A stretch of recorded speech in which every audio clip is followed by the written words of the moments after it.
Archimax login confirmed.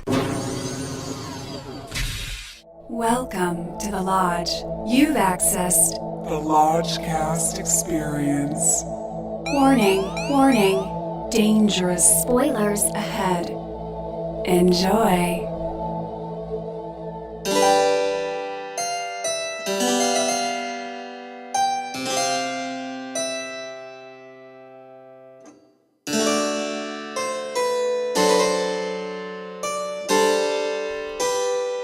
Welcome back to the Lodgecast.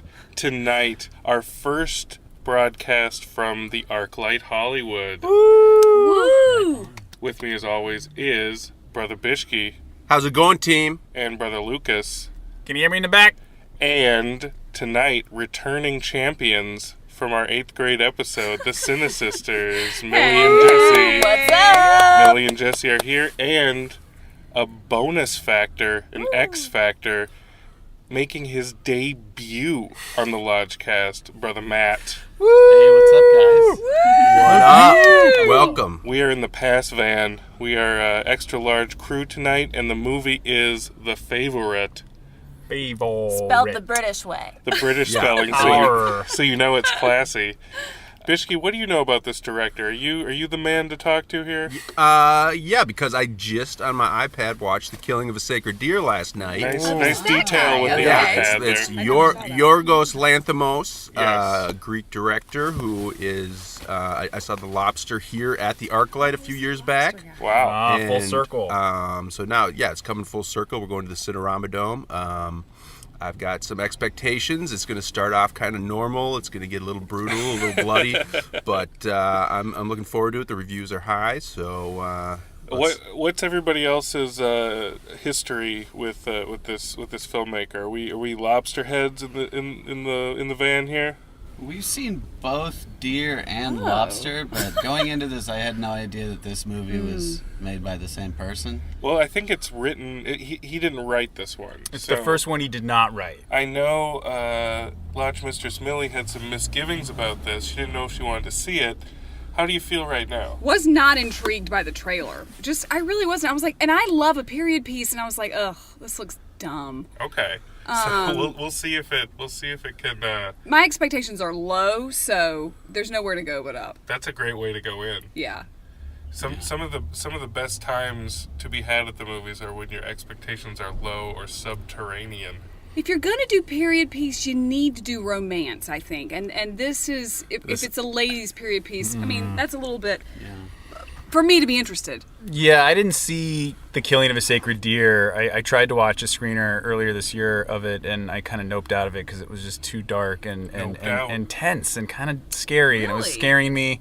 And I never saw his original movie, Dogtooth, but I did see The Lobster and did not love it, was not a huge fan of it. However, having rode the Movie Pass and Cinemia, now the A-list wave, I've seen a lot of trailers this year, and I have to admit that The Favourite has been my favorite trailer out of all the trailers, and I've seen a lot of trailers. What do you Even like better about than it? A Star Is Born? Better than A Star Is Born, because... Better than Instant Family? Because A Star Is Born trailer is safe. It's very safe. But The Favourite trailer, I think for the uninitiated who don't know who this guy is, they could be kind of taken aback. Even in the trailer, you could kind of be like, what is this? Right. Like, the trailer is kind of like a little short film in and of itself that I feel works just on its own and has a lot to live up to. So my expectations are kind of high. Even though I didn't love The Lobster, really loved the trailer.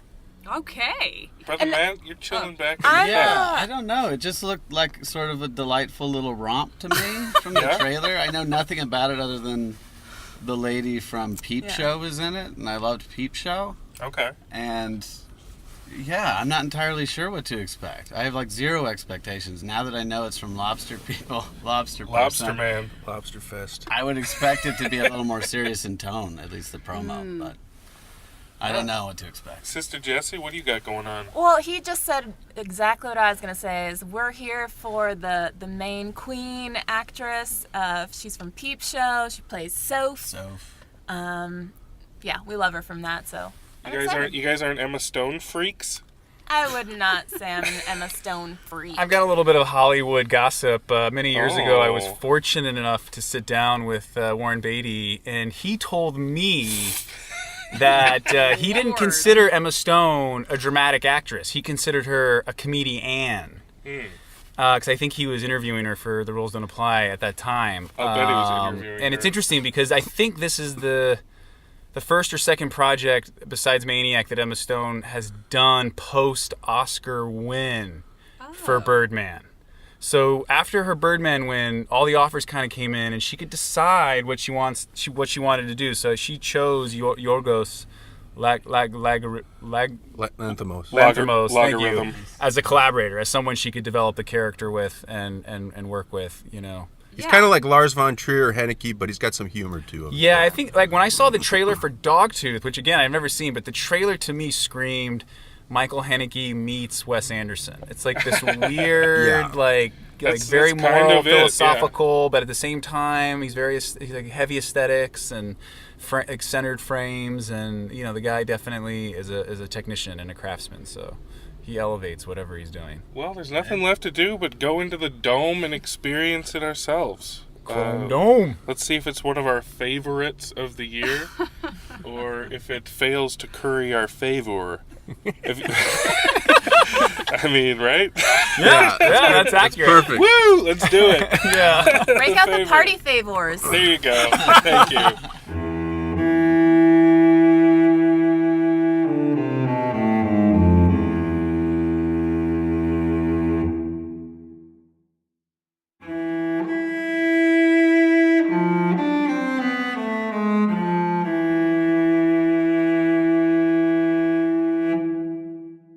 We got favorited, y'all.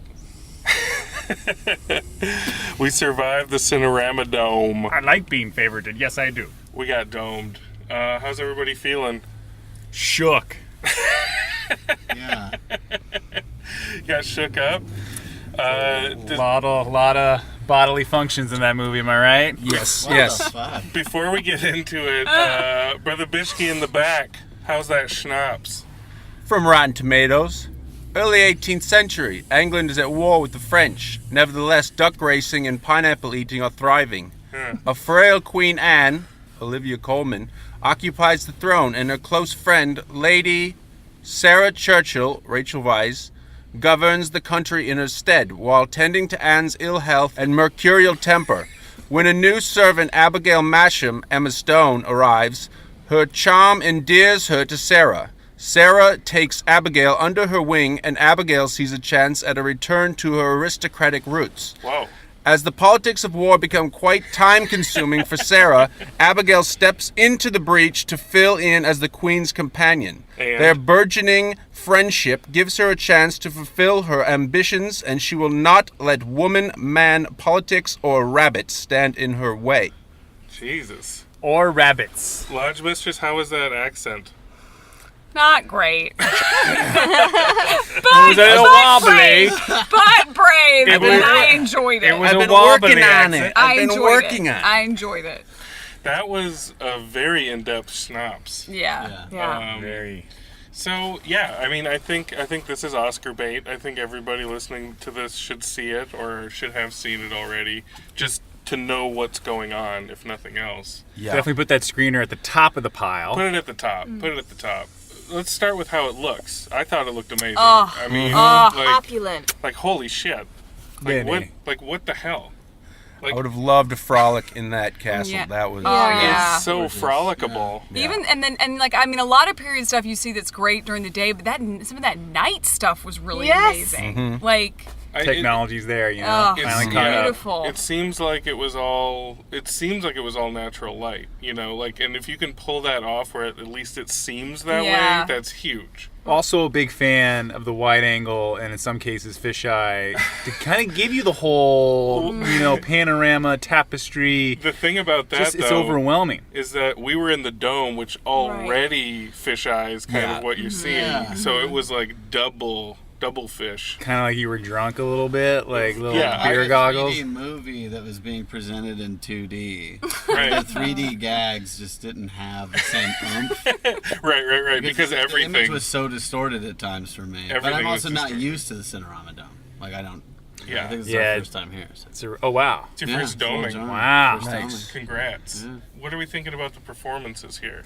I loved him. I love the Queen. Like we said, we know her from her other work, but she was so good at being equally dumb, but also very aware Right. of how to manipulate herself. Right. And I thought it was masterful. It was a power trio. It's going to be interesting to see if they all get nominated And how for they hack it performance. up. Yeah, like how are they going to submit that? Like who's in charge of that? Like who's the one at the studio that's saying like Coleman's best actress? Who's the favorite? And then the other two are supporting, Right, or are they all right. best actress, or are they all supporting? Like they I gotta don't do know. something. Yeah. I don't know. I don't know how to play it. I don't know. I think the Queen's a lock for supporting. That's Yeah. that's my guess. Yeah. That's I think Emma might go for actress because she's on like a streak. You And know, her what I mean? eyes are so big that it's just like Yeah, I mean- she's the star no matter what. Yeah. She's the more charismatic one. Like Rachel Weisz is a little more understated, but I thought they were both perfectly Great. cast. Yeah. Everyone's dialed in. Yeah, everyone's totally Yeah. like. I mean, her physical comedy, Emma Stone, really good. Yeah. yeah. You know, like anyway, she surprised me because I was like, I'm not gonna buy her as like British, and but I did, and I thought she was really well cast for that role. Just funny, but manipulative and charming and sweet, and So Yeah. you know the Snops basically told the whole story. Everything about this movie is in the details. So it's like you can know what happens beginning, middle, and end, and it doesn't matter until you see all the detail put into everything. Like all the Queen's pet rabbits, which is bizarre but also melancholy when you realize what they represent. But the frame is always full of something weird in the fringes or in the foreground. Like there's always something special around every corner, which is great. Yeah, I especially considering the setting. I think the period piece is for Yorgos, Yeah. because Yeah. like I just came off of Killing of a Sacred Deer, and it was in Cleveland, and it was like so weird, and it was like contemporary, so it was like kind of a surreal thing. But when you go into period pieces, you want weird because like you're not gonna get how it actually was, and this was not like your typical chamber drama at all. Like this was, all the details were interesting. I mean, there was like Lucas mentioned, lots of bodily functions going on, and and throwing up, and It's always nice when you have like highfalutin subject matter, but then somebody's puking. Like you love peeling back the artifice. yeah, And to think about that time period, shit was dirty. It was dirty time underneath all that stuff. gout. yeah. He did a lot with those moments too, in terms of like breaking up shit, because you would be watching a scene that's very period drama, and then suddenly bam, a gunshot, or bam, someone's Right. fucking vomiting, etc. And it got me every time. It was disgusting. It's like he knows when you're lulled into what you consider to be period piece safety, and he just pops the balloon literally with a gun, or just like anachronistic dancing, which is great. Which was amazing. Yeah, that was pretty funny. I mean, that was amazing. That was amazing.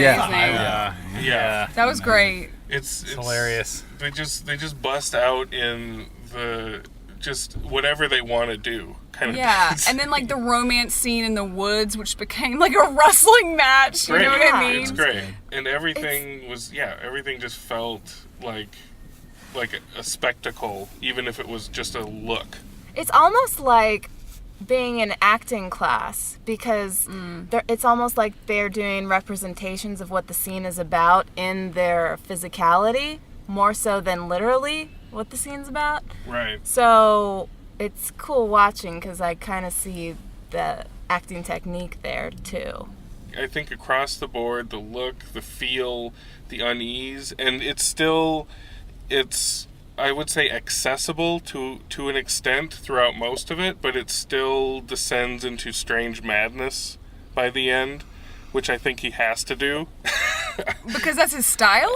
All his movies do it. Yeah. He's definitely the master of like uncomfortableness and turning the screws for sure, and making you feel disoriented. And landing the plane is never easy for the viewer. You know, like he never lets you off the hook, which is interesting. You know, and I think this movie will be his most successful, not just because of, you know, the star power or what have you, but because it's basically a dark comedy throughout most of it, the vast majority of it. Yeah. Mm-hmm. Like a lot of laughs, you know, a lot of high and low laughter. Yeah, I like the political background. I mean, I didn't fully understand, but that's part of it, because like the Queen is giving these orders, it kind of based on her own like personal whims, and it reminded me kind of Marie Antoinette, Sofia Coppola, which was just like, you know, they're doing their own thing and just throwing out whatever in terms of what's going on in the rest of the country, because they're so far removed. I mean, you're just in this castle and this area for so long that you just really are just like, but both those movies isolated. too, like they don't really give you much context, or there's no prologue or setup. Like you're kind of just thrown in to kind of piece together, what's happening politically or with like the war. And I think for the most part they assume you don't really care about the details, that you care about the sexiest part of it, which is the currying favor. Right. You know, which I think is smart. You know, like we don't need to go into every crossed T and dotted I of the bills that she's trying to sign or not to the sign. front lines and that sort of thing. I don't need Right, we don't need it. know. We just need the bedroom intrigue, you know? I was having fun, like, recasting some of the people, because the Queen reminded me of our current dear leader a lot of times, too, which is in the sense that, you know, he'll believe the last person, or he'll go with whatever the last person tells him to go with, pretty much, and then he'll turn on a dime as if, you know, he's insane, which he very well may be. But there was just a lot of kind of depressing fun to be had with updating some of this material for the world we're living in right now.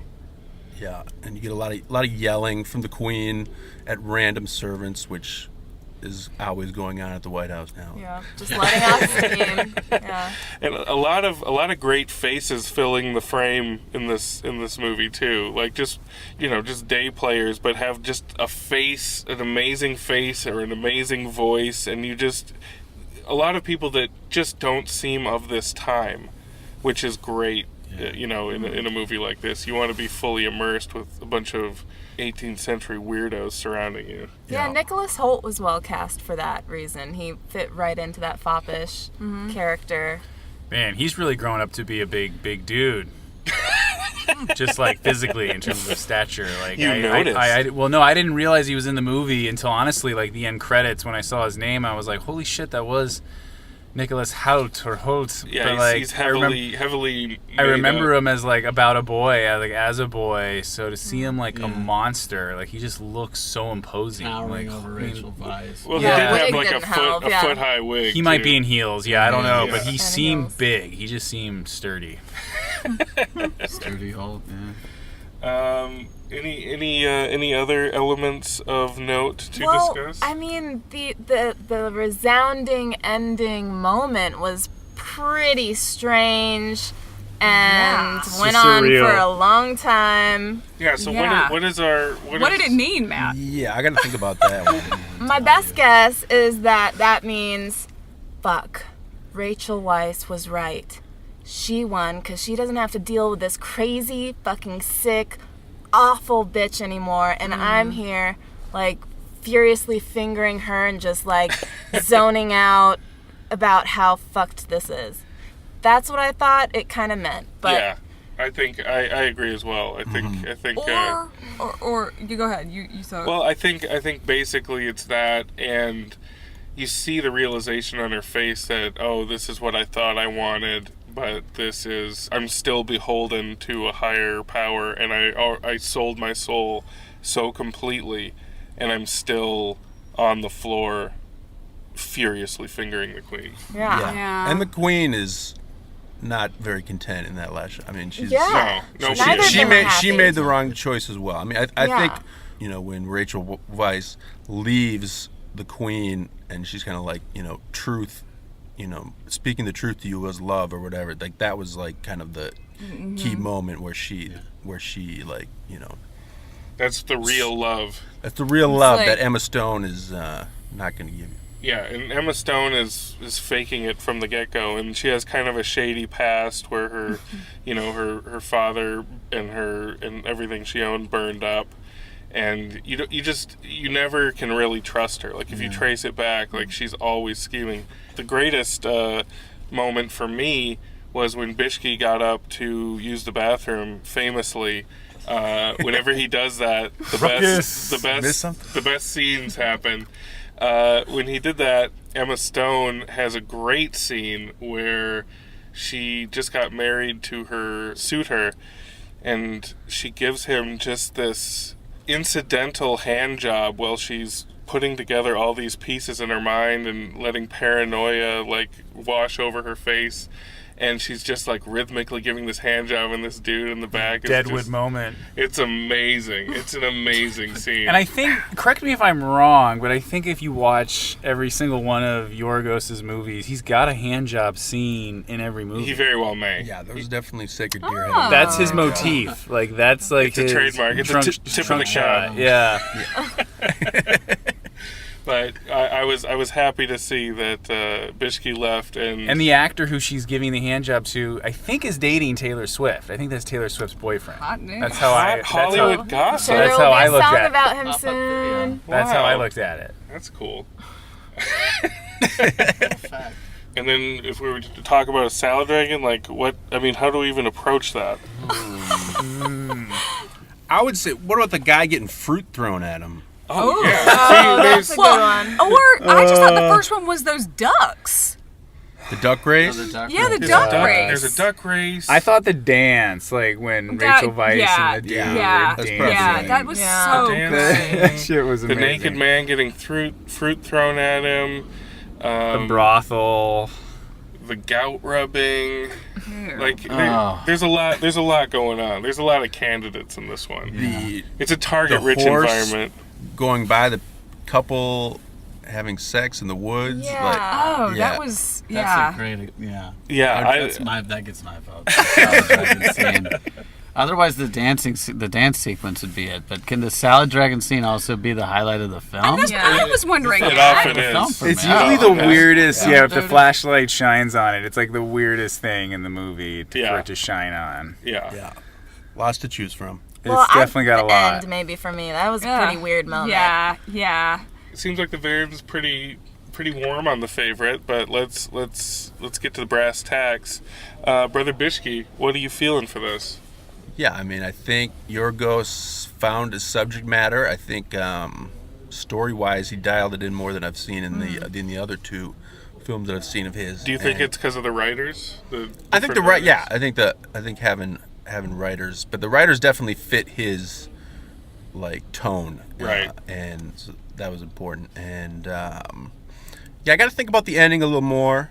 For right now, I'm going to give it 3 bones. I think it's gonna be nominated for a lot, and it's the best film I've seen from him for sure. So yeah. That's a 3-boner from Bishke. Brother Lucas. Yeah, I certainly enjoyed this more than the last one, The Lobster. I still need to see or finish Killing of a Sacred Deer. No matter how bad vibes it is, I must do it.